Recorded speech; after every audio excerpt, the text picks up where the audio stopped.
وَلِكُلِّ أُمَّةٍ جَعَلْنَا مَنسَكًا لِيَذْكُرُوا اسْمَ اللَّهِ عَلَىٰ مَا رَزَقَهُم مِّن بَهِيمَةِ الْأَنْعَامِ۔ سب سے پہلے یہ سمجھیے کہ قربانی کے جانور کتنے ہیں اور ان کی عمر کیا ہونی چاہیے۔ یہ ہمارے لیے سب سے اہم ترین مسئلہ ہے کہ قربانی کے جانور کون سے ہیں اور ان کی عمریں کتنی ہیں۔ کس عمر کا جانور اللہ کے نام پر جو ہے وہ ہم نے قربان کرنا ہے۔ شریعت نے جو حکم ہمیں متعین کیا ہے، شریعت نے ہمارے لیے جو متعین کیا ہے، اس کے مطابق جو ہے وہ جانوروں کو اللہ کے نام پر جو ہے وہ قربان کرنا ہے۔ تو سب سے پہلے جو ہے وہ یاد رکھیے، جو جانور اللہ کے نام پر ہم قربان کرتے ہیں، سب سے پہلے چھوٹا جانور، یعنی جس کو بھیڑ یا دمبا کہتے ہیں، بھیڑ نر اور مادہ۔ نمبر 2 بکرا نر اور مادہ۔ نمبر 3 گائے نر اور مادہ۔ نمبر 4 اونٹ نر اور مادہ۔ اب یہاں پر جو ہے وہ دیکھیے، میں نے جو جانور آپ کے سامنے جو ہے وہ متعین کیے ہیں، شریعت مطہرہ میں نام لیے ہیں، یہ شریعت نے جو ہے وہ متعین کیے ہیں۔ بعض لوگ یہاں پہ سمجھیں گے کہ اس میں کٹے کا تو ذکر آیا نہیں۔ یہ جانور جو میں نے نام لیے ہیں، بعض لوگ سمجھتے ہیں کہ کٹے کا تو ذکر آیا ہی نہیں، اور نہ کٹے کا ذکر قرآن میں ہے نہ حدیث میں۔ تو میرے بھائی یاد رکھیے، جیسے کٹے کا نام جو ہے وہ اس میں نہیں آیا، بھیڑ کا نام بھی جو ہے وہ قرآن و حدیث میں نہیں، لیکن ہم جانور قربان کرتے ہیں۔ دمبا اس کا ذکر موجود ہے، تو یہ بھیڑ چونکہ اسی کی قسم ہے، اس لیے اس کو بھی اللہ کے نام پر قربان کرتے ہیں۔ تو جیسے گائے حلال جانور ہے، ایسے ہی یاد رکھیے کہ یہ کٹا نر اور مادہ یہ بھی گائے کی قسم میں آتا ہے، یہ بھی حلال جانور ہے، کوئی حرام جانور نہیں ہے۔ اسی لیے اس کی قربانی بھی گائے کے حکم میں ہی ہے۔ جیسے گائے نر اور مادہ اللہ کے نام پر قربان کرتے ہیں، ایسے ہی یہ بھینس کی قسم نر اور مادہ یہ بھی اللہ کے نام پر ہم قربان کر سکتے ہیں۔ تو یہ یاد رکھیے کہ یہ آپ کے سامنے جانور جو میں نے ذکر کیے ہیں، بھیڑ جو ہے وہ نر اور مادہ، اس کی عمر شریعت نے جو متعین کی ہے وہ یاد رکھیے، وہ چاہے 6 ماہ بھی ہو، یعنی 6 مہینے یا 8 مہینے، سال کا ہونا ضروری نہیں ہے، لیکن دیکھنے میں وہ جانور جو ہے وہ سال کے برابر لگے، پرورش اچھی کی گئی ہو، تو پھر یہ نر اور مادہ بھیڑ یہ اللہ کے نام پر اس عمر کا جانور بھی ہم جو ہے وہ متعین کر سکتے ہیں، یہ اللہ کے نام پر قربان کر سکتے ہیں۔ اسی طرح جو ہے وہ اس کے علاوہ دوسرا جانور ہے بکرا، نر اور مادہ، اس کی عمر جو شریعت نے متعین کی ہے وہ ہے 1 سال پورا۔ 1 سال پورا 1 سال ہوگا تو یہ جانور اللہ کے نام پر جو ہے وہ ہم قربان کریں۔ اگر 1 سال سے 1 دن بھی کم ہے تو پھر یاد رکھیے کہ اس کو اللہ کے نام پر جو ہے وہ قربان نہیں کیا۔ اسی طرح اس کے بعد آتی گائے، جس میں بھینس بھی داخل ہے۔ بہیمۃ الانعام میں بھینس بھی داخل ہے، گائے بھی داخل ہے۔ تو یہ جانور اللہ کے نام پر دونوں جو ہے وہ نر اور مادہ قربان کر سکتے ہیں، اور اس کی عمر شریعت نے جو متعین کی ہے وہ پورے 2 سال کی ہے۔ 2 سال کا جب یہ جانور ہو جائے، اس وقت اللہ کے نام پر جو ہے وہ اس کو قربان کر سکتے ہیں۔ اگر 2 سال سے 1 دن بھی کم ہے تو یاد رکھیے کہ شریعت میں اس جانور کی قربانی جائز نہیں۔ یہ بات جو ہے وہ ذہن میں رکھیں۔ ہمارے یہاں جو ہے وہ عرف عام میں جو پہچان ہوتی ہے وہ دوندے کی ہوتی ہے، لیکن دوندے جانور میں آپ جانتے ہیں کہ کسائی حضرات، بیچنے والے حضرات، کئی گھر کے لوگ بھی وہ خود اس میں جو ہے وہ گڑبڑ کر جاتے ہیں، اس کی وجہ سے تاکہ ہمارا جانور نکل جائے اور عید پر جو ہے وہ بک جائے، یہ نہ ہو کہ اگلے سال تک کھڑا رہے، ابھی 2 سال عمر نہیں ہوتی کہ وہ اس کے دانت جو ہے وہ خود کسی طریقے سے توڑ کر اس کو جو کرتے ہیں کہ ہمارا جانور جو ہے وہ اللہ کے نام پر قربان ہو جائے۔ تو یاد رکھیے جس کی عمر 2 سال پوری ہو جائے، وہ چاہے دوندہ ہو یا نہ ہو، تو وہ جانور اللہ کے نام پر جو ہے وہ ہم قربان کریں۔ اسی طرح جو ہے وہ اس کے بعد ہے اونٹ، نر اور مادہ۔ اس کی عمر شریعت نے 5 سال پورے متعین کی۔ اگر 5 سال سے 1 دن بھی کم ہے تو یاد رکھیں کہ اس کی قربانی جائز نہیں۔ اس لیے ان عمروں کا متعین جو ہے وہ شریعت نے جو کیا ہے، اس کو اپنے دل و دماغ میں رکھیں۔ بھیڑ میں نے کہا کہ وہ چاہے 6 مہینے کی ہو لیکن دیکھنے میں سال کی لگتی ہو، 6 مہینے کا بچہ ہو، بالکل چھوٹا ہو، صحت بھی نہ ہو، تو اس کو ہم اللہ کے نام پر قربان نہیں کریں گے، شرط ہے کہ وہ دیکھنے میں سال کا لگتا ہو۔ اور اس کے بعد بکرا 1 سال کی عمر متعین ہے، گائے 2 سال کی عمر متعین ہے، اونٹ 5 سال کی عمر جو ہے وہ متعین ہے۔ یہ جانور اللہ کے نام پر جو ہے وہ اس وقت جو ہے وہ جائز ہے، قربان جو ہے وہ کیے جائیں گے۔ اگر ان سے 1 دن بھی کم ہے، خیال سے سنیے، ایسے جانور کو اللہ کے نام پر قربان نہیں کر سکتے۔ اب سمجھیے کہ قربانی واجب کس پر ہے۔ ہر بندہ شش و پنج مبتلا ہوتا ہے کہ میرے اوپر شاید قربانی واجب ہے یا نہیں ہے۔ سب سے پہلے مسلمان ہونا ضروری ہے، کافر پر قربانی واجب نہیں ہے۔ مسلمان ہونا، اس کے بعد جو ہے وہ سمجھیے آزاد ہونا، غلام بندے پر قربانی واجب نہیں ہے۔ اسی طرح جو ہے وہ عقل مند ہونا، پاگل بندہ بے وقوف جس میں عقل ہی نہیں ہے، وہ چاہے مالدار ہے، کروڑ پتی ہے، اس پر قربانی واجب نہیں۔ اسی طرح بالغ بندے پر، نابالغ بچے پر قربانی واجب نہیں ہے، چاہے وہ کروڑ پتی ہے، اس کے پاس جتنی بھی پراپتی ہے، یاد رکھیں کہ اس پر قربانی واجب نہیں ہے۔ عقل مند ہونا، مسلمان ہونا سب سے پہلے، اسی طرح آزاد ہونا، عاقل ہونا، بالغ ہونا، اور اس کے بعد جو شرط ہے وہ صاحب نصاب ہونا۔ صاحب نصاب کس کو کہا جاتا ہے؟ یہ بار بار آپ کے سامنے رمضان میں بھی ذکر کیا گیا۔ زکوٰۃ کس بندے پر واجب ہے؟ صاحب نصاب پر۔ صاحب نصاب کس کو کہتے ہیں؟ 7.5 تولہ سونا یا اس کی قیمت، 52.5 تولہ چاندی یا اس کی قیمت کا انسان مالک ہے، یا 52.5 تولہ چاندی کی قیمت جو بنتی ہے، ضرورت سے زائد جو بھی مال ہے، ضرورت سے زائد گھر میں جو بھی چیزیں ہیں، ان کی قیمت اتنی بڑھ جاتی ہے کہ وہ 52.5 تولہ چاندی کی قیمت کو پہنچ جاتی ہے، تو یہ بندہ صاحب نصاب بن جاتا ہے۔ اب عرف عام میں آپ جو ہے وہ اندازہ لگائیں، 2026 چل رہا ہے اور ہجری کے حساب سے 1447 میں ہم زندگی گزار رہے ہیں، تو اس وقت چاندی 1 تولہ کی قیمت کیا ہے؟ اس اعتبار سے 52.5 تولہ چاندی کی قیمت کے اگر ہم مالک ہیں، یہ تمام چیزیں ملا کے، سونا ہمارے پاس 1 تولہ ہے، چاندی تھوڑی سی ہے، کچھ نقدی پیسے ہیں، کچھ ضرورت سے زائد جو ہے وہ سامان ہے، یہ ساری چیزوں کی قیمت ملائی جائے 52.5 تولہ چاندی کی قیمت کو پہنچ جاتی ہے، تو آپ جو ہے وہ صاحب نصاب۔ آسان الفاظ میں جو ہے وہ سمجھیے، ایسا بندہ صاحب نصاب ہے، اس پر زکوٰۃ بھی فرض ہے۔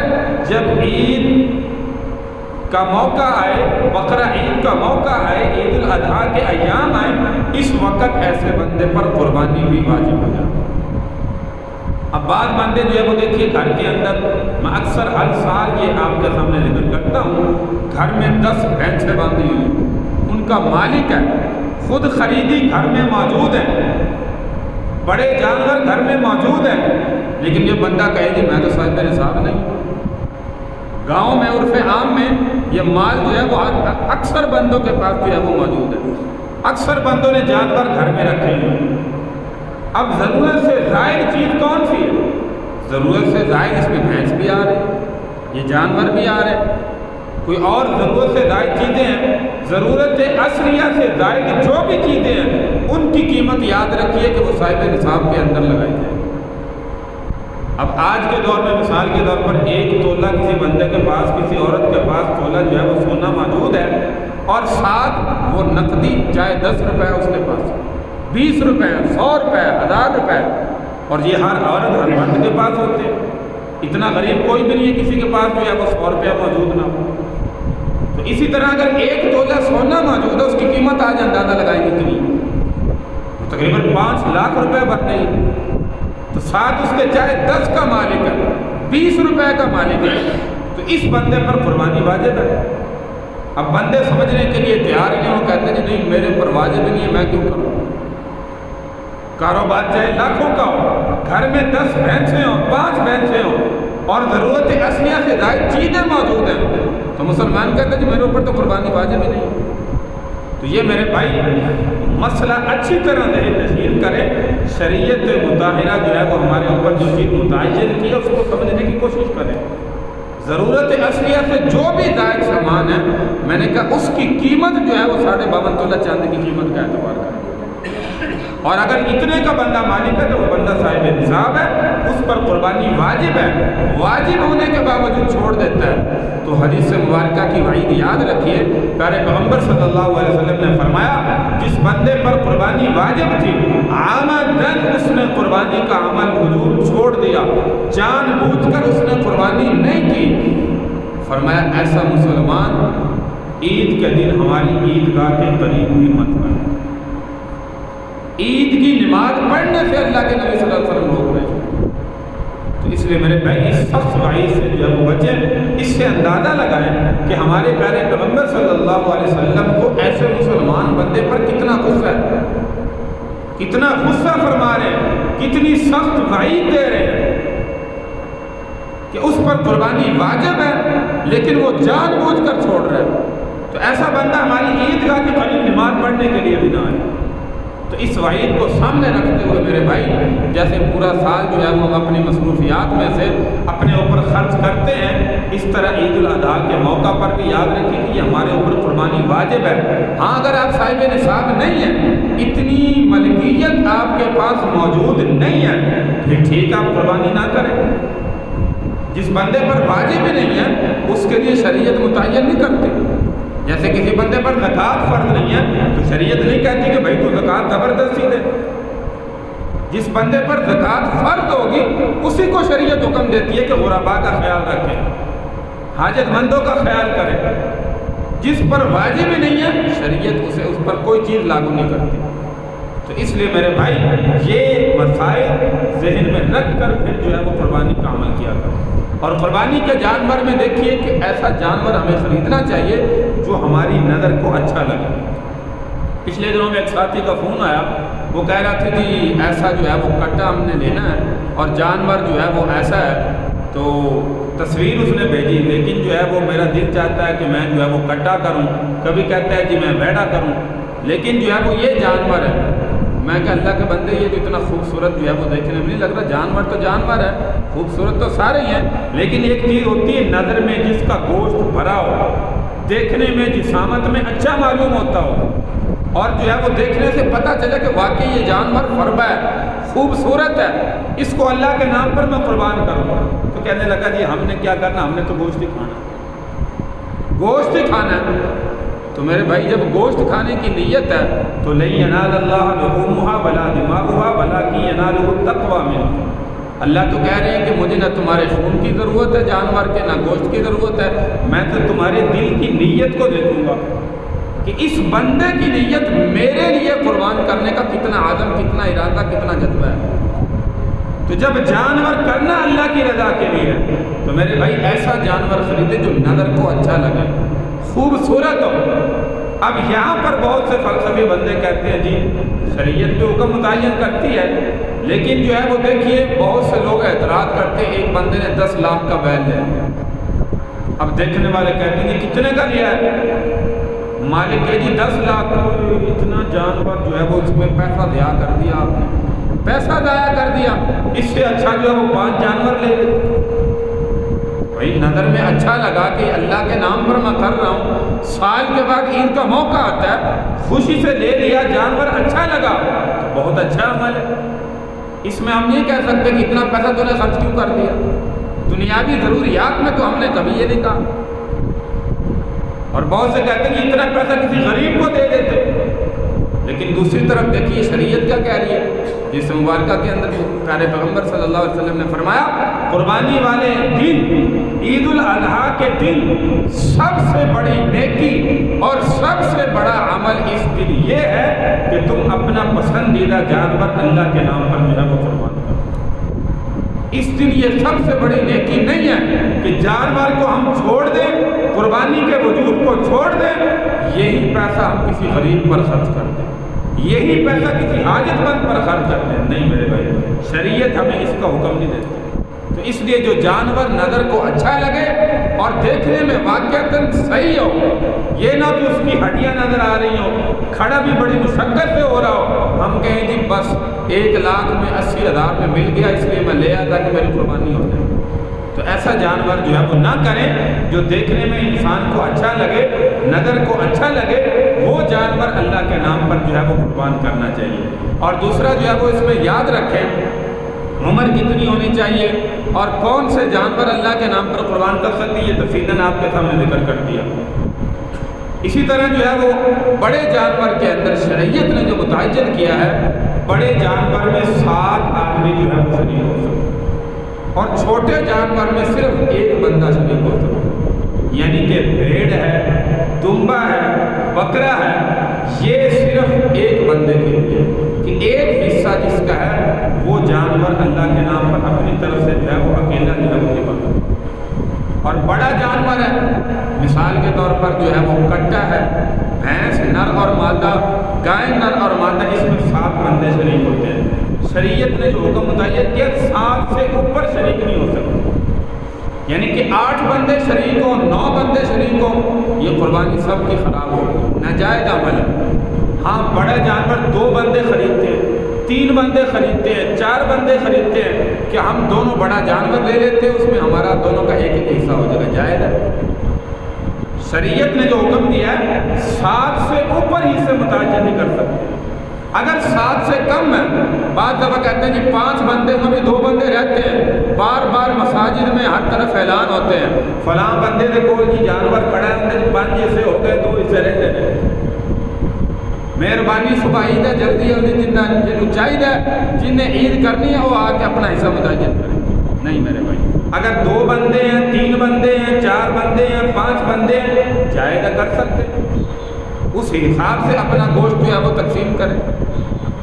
تو یاد رکھیے شریعت نے جو یہاں پر کہا ہے کہ 7 سے اوپر نہیں کر سکتے، 7 سے نیچے جتنے بندے ہیں اس میں شریک ہو سکتے ہیں، وہ چاہے 2 بندے اپنی طرف سے بڑا جانور لے کر اس پر جو ہے وہ اس سے متعین کر کے اس کو جو ہے اللہ کے نام پر قربان کریں۔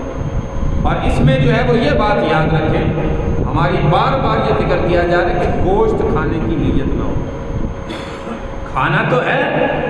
پہلے وقت میں دیکھیے انبیاء علیہ السلام کے دور میں، آدم علیہ السلام کے دور میں دیکھیے، قربانی جانور اللہ کے نام پر قربان کرنا ہے، ایک بڑے وسیع میدان میں، یا کوئی صدقہ خیرات دینا ہے، پیسوں کا دینا ہے، کسی سونا اللہ کے راستے میں دینا ہے، چاندی اللہ کے راستے میں دینی ہے، نقدی مال دینا ہے، جانور دینا ہے، ایک وسیع میدان کے اندر کھڑا کر دیتے ہیں۔ اب انتظار کرتے کہ کیا ہوگا، یہ میرا قبول ہوگا یا نہیں ہوگا۔ آسمان سے آگ آتی، تأکلہ النار بقربان تأکلہ النار، اس کی اللہ کے نام پر جو یہ بندہ چیز دے رہا ہے یہ قبول ہے یا نہیں، آنکھوں کے سامنے پتہ چل جائے۔ آسمان سے آگ آتی اللہ کی طرف سے، اس چیز کو جلا کے راکھ کر دیتے، سمجھا جاتا اس بندے کی قربانی اللہ کے ہاں قبول ہوتی، اور جس کو آگ نہ جلاتی سمجھا جاتا اس کی قربانی کو اللہ نے قبول نہیں کیا۔ اب ایسا بندہ جس کی قربانی قبول نہیں ہوئی، دوسرے مسلمانوں کو، دوسرے بندوں کو بھی پتہ چل گیا کہ بھائی اس کی قربانی کو اللہ نے قبول نہیں کیا، تو اب اندازہ لگائیے کتنی بڑی شرمندگی ہوتی ہوگی۔ دوسرے لوگ کیا سوچتے ہوں گے، یار اس کا کون سا ایسا عمل ہے جس عمل کی وجہ سے اللہ نے اس کی قربانی کو قبول نہیں کیا، اس کے یہ نقدی پیسے دینے کو اللہ نے قبول نہیں کیا، بڑا گنہگار بندہ ہے۔ تو میرے بھائی ہماری امت محمدیہ پر اللہ نے کتنا بڑا رحم و کرم فرمایا، ہماری قربانی، ہماری نمازیں، ہمارے حج، ہماری زکوٰۃ، ہماری عبادات، ہماری ہر نیکی، ہمارا ہر عمل قبول ہے یا نہیں ہے، دوسرا بندہ بھی دوسرے بندے کو جو ہے وہ نہیں دے سکتا، یہ صرف اللہ تبارک و تعالیٰ جانتے ہیں۔ اب اللہ نے قبول کرنی ہے، کی ہے نہیں کی ہے، یہ صرف اللہ جانتا ہے۔ دوسرا بندہ بھی بندے کے جو ہے وہ عمل کو نہیں سمجھ سکتا، تاکہ اس کے سامنے شرمندگی محسوس نہ ہو۔ یہ بندے کا اور اللہ کا معاملہ ہے، تو اس لیے میرے بھائی اللہ کی رضا کے لیے جانور اللہ کے نام پر قربان کریں۔ اللہ خود کہہ رہے ہیں ینال اللہ لحومها ولا دماؤها، ہر عمل ہر نیکی میں اللہ یہ کہتا ہے۔ رمضان کے روزے فرض ہوئے، یا ایھا الذین آمنوا کتب علیکم الصیام کما کتب علی الذین من قبلکم لعلکم تتقون، اس لیے تم پر فرض کیے تاکہ تم پرہیزگار بن جاؤ، اللہ سے ڈرنے والے بن جاؤ۔ اور یہاں پر دیکھیں ولاکن ینالہ التقوی منکم، یہاں پر بھی اللہ کہتے ہیں جو جانور ذبح کر رہے ہو، نہ میرے پاس اس کا خون پہنچے گا، نہ اس کا جو ہے وہ فرمایا گوشت پہنچے گا، میرے پاس جو تمہارے دل کی نیت پہنچے گی، دل کا تقوی پہنچے گا کہ اس بندے نے اللہ کی رضا کو کتنا مطلوب رکھا اور کتنا اللہ کی رضا کے لیے جانور کو قربان کیا۔ تو یہ میرے بھائی مسائل سامنے رکھتے ہوئے اللہ کے نام پر جانوروں کو جو ہے وہ قربان کریں۔ اور آخر میں 27 ذوالقعدہ میں نے کہا آج کا دن ہے، جمعۃ المبارک ہے، ان قریب چاند جو ہے وہ نظر 1-2 دن کے بعد آنے والا ہے۔ مسلم شریف کے اندر روایت مبارکہ موجود ہے، حضور علیہ الصلوۃ والسلام نے فرمایا کہ جس مسلمان پر قربانی واجب ہے، جو بندہ صاحب نصاب ہے، جس نے قربانی کرنی ہے، جانور اللہ کے نام پر قربان کرنا ہے، فرمایا کہ وہ ذی الحجہ کے جو 10 ایام ہیں، ان ایام میں جب ذی الحجہ کا چاند نظر آ جائے، اس کے بعد نہ اپنے جسم کے ناخن کاٹے، نہ اپنے جسم کا کوئی کسی حصے کا بال کاٹے، سر کے، بغل کے، زیر ناف، یہ تمام تر۔ یہ کیوں فرمایا؟ اب یہ اس میں یاد رکھیے، بعض بندے سمجھتے ہیں کہ یہ شاید فرض ہے، واجب ہے، اگر ہم نے کاٹ لیا تو ہماری قربانی خراب ہو جائے گی، اگر کاٹ لیا تو ہم پتہ نہیں کتنے بڑے گنہگار ہو جائیں گے۔ یہ یاد رکھیے کہ مستحب عمل ہے۔ مستحب سے مراد کیا ہے؟ اگر ہم ان ایام میں رکے رہیں گے، جیسے حاجی حضرات رکتے ہیں، تو پھر اللہ تبارک و تعالیٰ اس کا اجر و ثواب قربانی سے علیحدہ اس کو عطا فرمائے گا، اور اگر کر لیں گے تو گنہگار جو ہے وہ اس میں نہیں۔ اس لیے اگر رک جائیں گے تو مستحب عمل ہے، جیسے نفل کوئی بھی ہم پڑھیں گے اجر و ثواب ہے، اگر نہیں پڑھیں گے تو گناہ نہیں ہے۔ فرض چھوڑیں گے، سنت مؤکدہ چھوڑیں گے، واجب چھوڑیں گے، فرض چھوڑیں گے، تو یاد رکھیے پھر بندہ جو ہے وہ گنہگار ہوتا ہے۔ مستحب عمل ہے کہ اپنے جسم کے یہ انگلیوں کے ناخن اور جسم کے حصے کے کوئی بھی بال، ہاں مثال کے طور پر کسی مجبوری کی وجہ سے، بیماری کی وجہ سے بندے نے قربانی بھی کرنی ہے، اور ذی الحجہ کا چاند نظر آ گیا، 40 دن سے زیادہ ہو چکے ہیں، زیر ناف یا اسی طرح جو ہے وہ بغل کے بال جو ہے وہ نہیں کاٹتے، تو اب ایسے بندے کے لیے ضروری ہے کہ یہ بھی بندہ رکا رہے۔ ان ایام میں کچھ افاقہ ہوا کر سکتا ہے تو کہے جی میں نے تو قربانی نہیں کرنی ہے لہذا میں نہیں کروں گا، تو انسان کو اپنے جسم کی صفائی بھی رکھنی چاہیے۔ الطہور شطر الایمان، یہ حدیث مبارکہ کے اندر فرمایا صفائی ایمان کا حصہ ہے۔ 40 دن سے اوپر ہو چکے ہیں، اس کو کاٹنے چاہیے، اس کو انتظار نہیں کرنا چاہیے کہ 10 ذی الحجہ کا دن آئے گا، قربانی کرنے کے بعد میں جو ہے یہ عمل کروں۔ ان چیزوں کا جو ہے وہ ضرور خیال رکھیں۔ ذی الحجہ کا چاند 1-2 دن کے بعد جو ہے وہ نظر آنے والا ہے، اگر جو ہے وہ پہلے کاٹ لیں، ان ایام میں رک جائیں، اللہ تبارک و تعالیٰ اجر و ثواب عطا فرمائیں گے۔ اور یہ بھی اس بندے کے لیے مستحب ہے جس نے قربانی کرنی، اور جس نے قربانی نہیں کرنی اس بندے کے لیے جو ہے وہ کوئی ضروری نہیں۔ تو یہ میرے بھائی زیادہ سے زیادہ جتنا ہو سکتا ہے ہمیں قربانی کے موقع پر مسائل کو پوچھ کر، باقی بے شمار جو ہے وہ مسائل ہیں، جانور کیسا ہونا چاہیے، عیب دار نہیں ہونا چاہیے، عیب جو ہے وہ کتنا معاف ہے کتنا نہیں، یہ اپنے علماء سے، مفتیان کرام سے رابطہ کر کے ان سے مسائل پوچھ کے اگر کسی جانور میں کوئی عیب ہے وہ دکھا کر اس کے بعد جانور اللہ کے نام پر جو ہے وہ قربان کرنا، اور جو ہے وہ عیب دار جانور جو ہے وہ قربان نہ کریں۔ ہاں اگر گراتے وقت کسی قسم کا عیب آ جائے، یہ مسئلہ ذہن میں رکھیں، ٹانگ ٹوٹ گئی، سینگ ٹوٹ گیا، کوئی بھی مسئلہ بن گیا، جب جانور کو گرا رہے ہیں اس میں جو ہے وہ عمل ناجائز نہیں ہوتا کہ یہ جانور ہم چھوڑ دیتے ہیں کوئی اور نیا جانور لے کر۔ اس سے پہلے ہمیں دیکھنا چاہیے عید کے دن میں جو خریداری کر رہے ہیں، جانور کو خرید رہے ہیں، اس میں کسی قسم کا عیب تو نہیں۔ اگر ہے وہ اپنے علماء سے پوچھیں، مسائل پوچھ کر اس کے مطابق جو ہے وہ اس کا تعین کریں۔